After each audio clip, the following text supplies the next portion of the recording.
Olá pessoal, tudo bem? Então, a aula de hoje nós iremos conversar sobre o sistema respiratório via aérea superior. Primeiro, a função do sistema respiratório é basicamente garantir a troca gasosa do meio interno com o meio externo. Este processo acontece no pulmão, que é a troca do CO2 consumido pelo oxigênio vindo do ar. E este processo é conhecido como hematose. Além disso, o sistema respiratório é responsável por regular a temperatura corpórea e o pH sanguíneo, e o processo de respiração também é a liberação de água. Então, anatomicamente falando, o sistema respiratório ele é dividido em cavidade nasal, faringe, laringe, traqueia, brônquios, bronquíolos, pulmões, alvéolos pulmonares, pleura e diafragma. Falando um pouco de cada um, a cavidade nasal ela aquece, filtra e umidifica o ar. Já a faringe leva o ar para a laringe. A laringe ela impede a entrada de corpos estranhos nas vias aéreas através de uma cartilagem que é a epiglote. Além disso, é na laringe que nós temos as cordas vocais. Essa epiglote, essa cartilagem da epiglote, ela divide também, ela faz a abertura para o alimento passar para o esôfago ou para o ar seguir em direção à traqueia. Já na traqueia, ele é um tubo formado de 15 a 20 anéis cartilaginosos que levam o ar para os brônquios. Nos brônquios, então, o ar segue em direção aos pulmões, que vai regulando esses níveis de dióxido de carbono. Adentrando aos pulmões, nós temos os brônquios e os bronquíolos, que irão levar o ar até os alvéolos pulmonares, aqueles responsáveis, então, por essa troca gasosa. Nesse contexto, a hematose acontece nessa unidade funcional, que são os alvéolos pulmonares. Além disso, o movimento respiratório é controlado através da contração muscular do diafragma. E todo este pulmão, ele é revestido por membranas que o protegem e o lubrificam, que são as pleuras. Nesse contexto, anatomicamente falando, o nosso sistema respiratório ele é dividido em sistema respiratório superior, o tema da nossa aula de hoje, e o sistema respiratório inferior, compreendem os outros órgãos. Aí, a chave principal, que o pulmão direito ele é maior anatomicamente falando do que o pulmão esquerdo. Pensando neste contexto, quais órgãos compõem esses sistemas, então, essas vias aéreas? No contexto de via aérea superior, são os órgãos localizados na cabeça.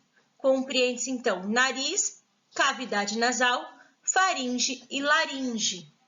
Já nas vias aéreas inferiores, são os órgãos localizados do pescoço para baixo, que compreende traqueia, brônquios e pulmões. Vocês já assistiram O Estranho Mundo de Beakman? Não lembro se é da época de vocês, mas tem um dos episódios, esse em destaque, ele explica justamente qual é a importância de respirar pelo nariz. Vocês sabem qual é a importância? Pensem aí um pouquinho. Bom, o nariz, ele apresenta adaptações que garantem uma maior eficiência respiratória. Neste contexto, ele é responsável por filtrar substâncias, aquecer e umidificar. Então, tornar esse ar condicionado para entrar nos pulmões. E como ele faz isso? No nariz, nós temos pequenos pelos ou vibriças que filtram as partículas do ar. Normalmente, a presença desses pelos garante a proteção contra partículas maiores. Já as menores, contexto de fuligem, nós vamos ter a presença do muco. Tá? Então, diferente daqueles pelos, o muco será relacionado com a retenção das partículas finas, como essa poeira e a fuligem, e também responsável pela proteção contra micro-organismos. Além de reter essas partículas, o muco ele também lubrifica a região. E através de cílios que nós temos neste tecido epitelial de revestimento, esse muco ele é levado até a faringe, onde ele pode ser deglutido ou expelido. Então, vale destacar que o nariz não garante apenas que o ar seja filtrado, ele também garante que o ar seja aquecido e umidificado. Então, nesses contextos, condicionando o ar para entrar aos pulmões. Então, nesse contexto, o nariz ele é dividido em uma raiz, dorso, o ápice, asas e a narina. E na parte interna, então, além disso, nos nossos ossos da face, nós temos os seios da face. Então, seio esfenoidal, seio frontal, seio etimoidal, seio maxilar, como visto nas aulas de sistema esquelético. E todo o nosso trato respiratório, ele é revestido por tecido conjuntivo, tecido epitelial. Neste caso, a grande maioria do revestimento do tecido respiratório, do sistema respiratório, ele é composto de tecido epitelial pseudoestratificado ciliado. O que isso quer dizer? Nós temos, então, um tecido epitelial, aquele com uma camada de células só, que dá a falsa impressão de várias células. E na extremidade dessas células nós temos cílios para facilitar a movimentação do muco. E esse muco vem de onde?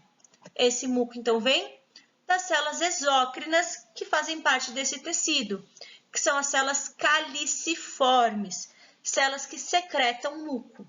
Então, o muco ele é secretado por essas células que compõem o tecido de revestimento do trato respiratório. Então, histologicamente falando, nós temos aqui, então, tecido pseudoestratificado ciliado, como, por exemplo, este tecido é da traqueia. As setas, a gente pode ver os cílios e a ponta da seta, a gente consegue ver as células caliciformes. E o que elas revestem? Quais são as cavidades que elas vão revestir? Então, a gente começa com a cavidade nasal, seguindo pela faringe, que é dividida em 3 partes, nasofaringe, que compreende a parte da cavidade nasal, orofaringe, da cavidade bucal, e laringofaringe, dividindo o espaço ali com a laringe.